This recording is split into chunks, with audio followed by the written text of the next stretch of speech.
खबर आपको देके सिफारिशी थानेदारों की नींदें उड़ गई। आईजी सिंध के हुक्म के बाद तमाम थानेदारों के तालीमी सर्टिफिकेट्स तलब कर लिए गए। तमाम एसएसपीज को एसएचओज का क्रिमिनल रिकॉर्ड भी चेक करने की हिदायत की गई। इस हवाले से तफसीलात जानते हैं अपने नुमाइंदे मेराज अख्तर से। जी मेराज, बताइएगा। जी बिल्कुल, कराची पुलिस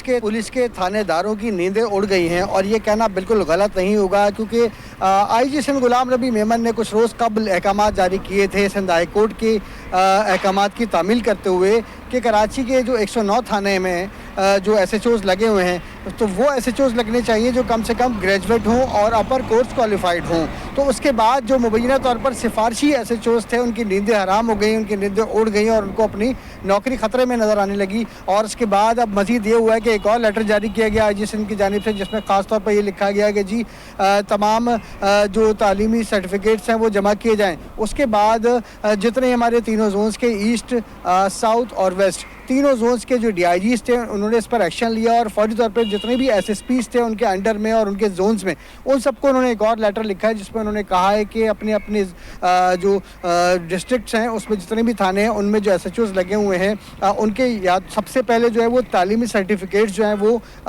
शीट ब्रांच में जमा करवाए जाएँ और उसके बाद उनका जो क्रिमिनल रिकॉर्ड है वो भी चेक किया जाए कि कभी वो किसी क्रिमिनल एक्टिविटी में मुलविस रहे या उनके खिलाफ कोई इंक्वायरी चली और इंक्वायरी का रिजल्ट क्या आया था। तो ये तमाम के तमाम क्रिमिनल रिकॉर्ड भी जो है तमाम एसएसपीज ने तमाम एसएचओज के हवाले से मांग लिया है और शीट ब्रांच को पाबंद किया है एसएसपीज ने कि तमाम एसएचओज के तालीमी सर्टिफिकेट्स अपने पास जमा करें, उसके बाद उनका तमाम क्रिमिनल डेटा अपने पास जमा करें ताकि उसकी रिपोर्ट जो है वो आईजी सिंध को अरसाल की जा सके। और इस तमाम मामलात के बाद अब अंदेशा ये है कि आइंदा होने चंद रोज़ में जो है वो कराची में मुतअद्दिद एसएचओज और थानेदारों की जो है वो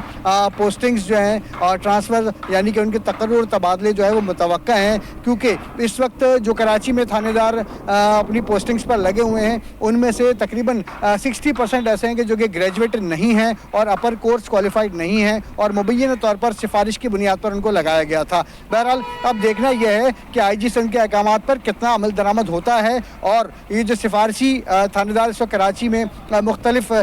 थानों में विराजमान हैं इनको हटाया जाता है या नहीं। जी।